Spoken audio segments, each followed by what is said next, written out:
بسم اللہ الرحمن الرحیم۔ سلام ہو ان پر جو اپنے پروردگار کی طرف سے ہدایت پر ہیں اور ہدایت کی پیروی کرتے ہیں۔ میرے بھائیوں، یہ جو اسلام ہے، دین اسلام، اس کی بنیادی جو نظریات اور عقائد ہیں وہ اللہ تعالیٰ نے کتاب اللہ کے اندر بیان کیے ہیں، اور اس کو اس طرح بیان کیا ہے اللہ تعالیٰ نے کہ دیکھو، ہم نے ہر امت کی طرف رسول بھیجے ہیں، ان کی دعوت کیا رہی ہے؟ اللہ کی بندگی کرو اور طاغوت سے اجتناب کرو۔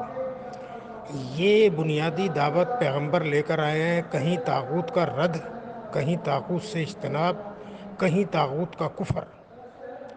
پھر اللہ پر ایمان لے کر آؤ، تم نے ایسا مضبوط سہارا تھام لیا جو کبھی ٹوٹنے والا نہیں ہے۔ اللہ سننے والا اور علم رکھنے والا ہے۔ اللہ تعالیٰ نے اس انداز میں کتاب اللہ کے اندر اس کو بیان کیا ہے۔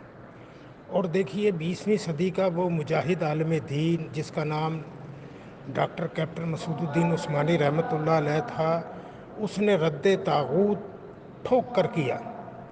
اور دیکھیے، جب تک یہ طاغوت کا رد کرتے رہے محمد حنیف اور ان کا ٹولہ پورا، جب تک یہ طاغوت کا رد کرتے رہے، یہ ایمان پر قائم رہے جیسے ہی۔ اور پھر دیکھیے لوگ کس طرح جماعت کے اندر آئے، جوک در جوک، اور جیسے ہی انہوں نے طاغوت سے انحراف کیا، اللہ نے ان کو گردن سے پکڑ لیا اور اب یہ خود طاغوت بن گئے۔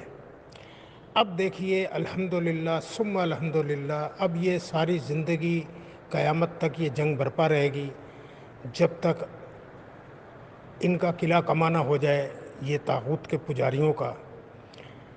دیکھیے، اس مجاہد نے طاغوت کا رد کیا اور محمد حنیف نے جھوٹ بولا کہ یہ ڈاکٹر صاحب کی تقریریں نہیں ہیں، جبکہ اس کا اپنا ایک پیروکار جس کا نام سعید احمد لانڈی والا ہے، جو اب پہلے محمد حنیف سے اختلاف کرتا تھا، عقیدہ دونوں کا ایک ہی تھا، اس نے یہ برملا اظہار کیا کہ ہمارا ڈاکٹر عثمانی سے اس بات پر اختلاف ہے، اور یہ کہتا رہا کہ ڈاکٹر عثمانی کی یہ کلپ نہیں ہے، تقریریں نہیں ہیں۔ جیسے کہ ہمارے بھائی ارشد صاحب نے کہا کہ جی کسی میں اتنی جرت نہیں تھی کہ کوئی آن کے اس کو کہتا کہ بھئی ٹھیک ہے آپ اپنا عقیدہ کریں، لیکن یہ اتنا بڑا جھوٹ تو نہ بولے۔ تو محمد حنیف سے کون آن کے کہتا ہے؟ جو کہتا اس کی کھٹیا کھڑی کر دیتا محمد حنیف۔ تو دیکھیے، ہر اینگل سے سمجھایا، ان کے لوگوں کو سمجھایا، ان کو سمجھایا، تک کلپ ڈالے، دلائل دیے کہ پلٹ آئیں، کیونکہ جب تک زندہ تھے، جب تک ہم ان کو سمجھاتے رہے کہ یہ شاید پلٹ آئیں۔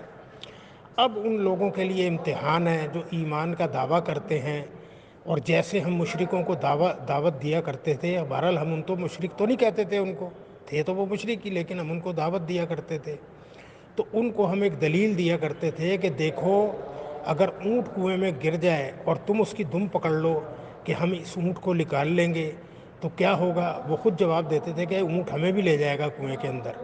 تو عقل مندی یہ ہے کہ اونٹ کی دم چھوڑ دو، وہ جاتا ہے کنویں میں تو چلا جائے، جو مر گئے ان کو چھوڑ دو، اب اپنے ایمان کو بچاؤ۔ تو اب ان کے لیے موقع ہے، محمد حنیف کی پارٹی کے لیے، کہ محمد حنیف تو کنویں میں گر گیا، اب ان کو چاہیے کہ یہ اپنے بال بچوں کو جہنم کی آگ سے بچائیں جس کا ایندھن انسان اور پتھر بننے والے ہیں۔ محمد حنیف کے اپنے کلپ جو ہے وہ ہمارے پاس محفوظ ہیں، اور اس کو ہم بار بار رپیٹ کرواتے رہے کہ محمد حنیف میں ایک نہیں اب 5 شرک ہیں، یعنی کہ تعظیمی سجدے کے شرک کو ثابت کرنے کے لیے صحیح اس نے مزید 4 شرک اور کیے۔ تو دیکھیے، جیسے کہتے ہیں کہ ایک جھوٹ کو چھپانے کے لیے 100 جھوٹ بولے جاتے ہیں، اور پھر وہ جھوٹ جھوٹ ہی ہوتا ہے، آخر میں بھی وہ پکڑا جاتا ہے کہ یہ جھوٹ ہے۔ تو اسی طریقے سے شرک ہوتا ہے، شرک کو بچانے کے لیے مزید اور شرک کیے جاتے ہیں، تو وہ شرک توحید نہیں بن جاتا، وہ شرک ہی رہتا ہے۔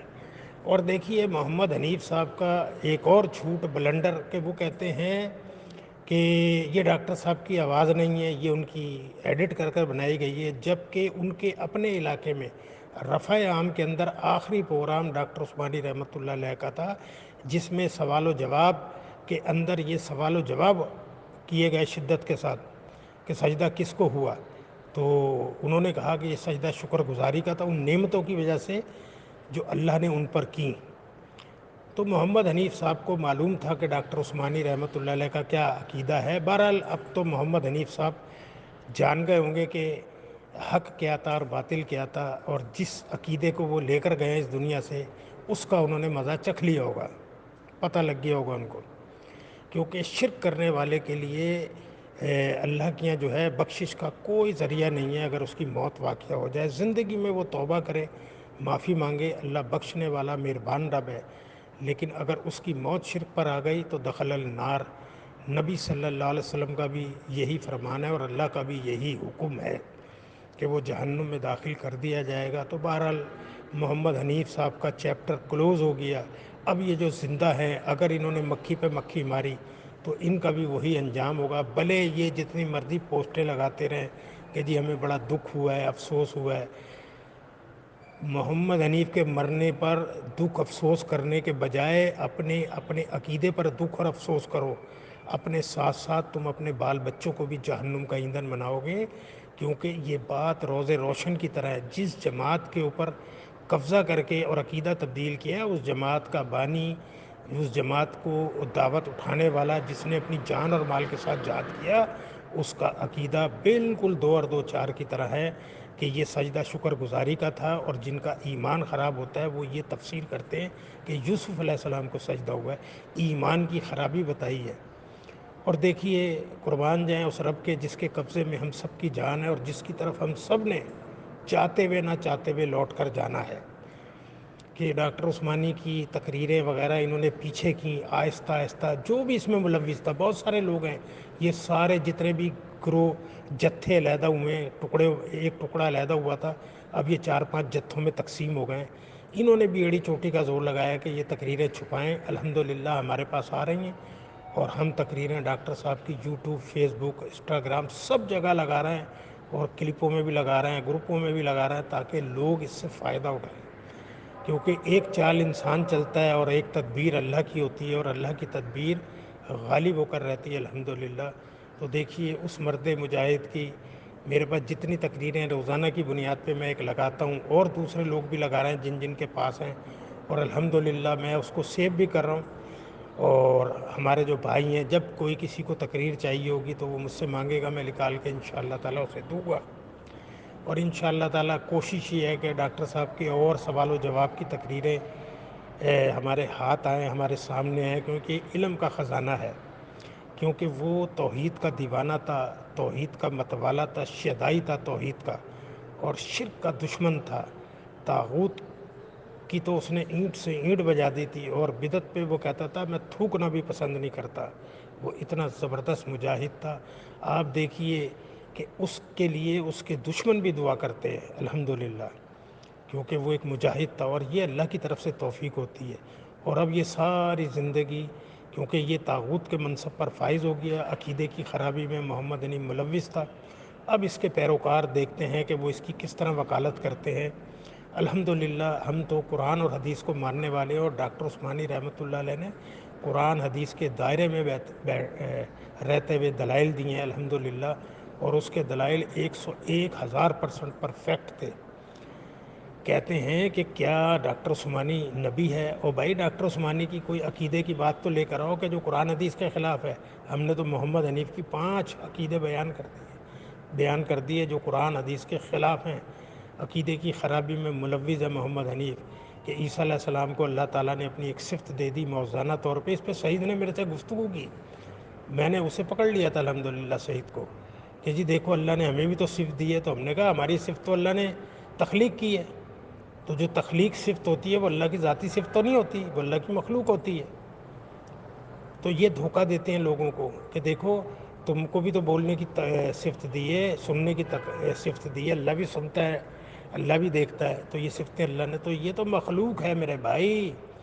یہی تو اس مجاہد کا کارنامہ تھا کہ اس نے حق کو اور باطل کو علیحدہ کر کے بیان کیا، جیسے قرآن میں بیان ہوا ہے، باطل اور حق کو مکس نہیں کرنے دیا۔ اور یہی خوبی تھی کہ ہم نے محمد حنیف کو پکڑا الحمدللہ اس مجاہد کی تحقیق سے۔ بہرحال اللہ سے دعا ہے کہ اللہ تعالیٰ ان لوگوں کو ہدایت دے جو زندہ ہیں حنیف کے گروپ کے اندر، یہ واپس پلٹیں، توبہ کریں اس عقیدے سے، اس مشرکانہ عقیدے سے۔ اور یہ تفسیر جو ہے، اب یہ تفسیر وہی لکھے گا جو جس کے دل میں بے ایمانی ہوگی، اور پھر اس تفسیر کو کیسے یہ جسٹیفائی کریں گے لوگوں کے سامنے. اب تو یہ فرقہ مسلک پرستوں کے سامنے آتی جا رہی ہے بات، وہاں ان کے پاس جواب ہی نہیں ہوگا. بہرحال الحمدللہ ہم تو ٹھوک کے جواب دیتے ہیں کہ بھئی ہم تو ان کے عقیدے سے بیزار ہیں، محمد حنیف کے ان کے پانچوں مشرکانہ عقیدے سے ہم بیزار ہیں. اللہ گواہ ہے اس کے اوپر، کیونکہ یہ سجدہ شکر گزاری کا تھا ان نعمتوں کی وجہ سے جو اللہ نے ان پر کیا تھا. اور جو اس عقیدے میں ملوث ہے وہ مرتا جائے گا اور آگ میں اترتا جائے گا.